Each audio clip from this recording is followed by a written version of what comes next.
مساء الخير يا جماعة، ازيكم؟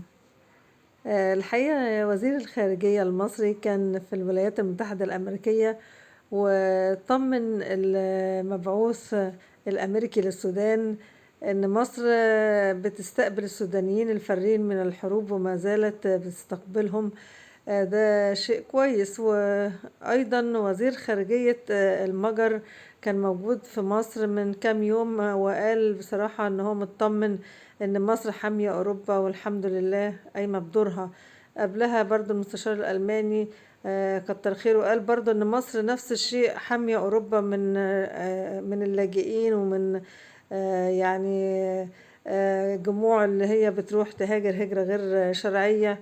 وده برضو كويس، يعني صراحة احنا طمنا كل دول العالم ان احنا حاميينهم من اللاجئين.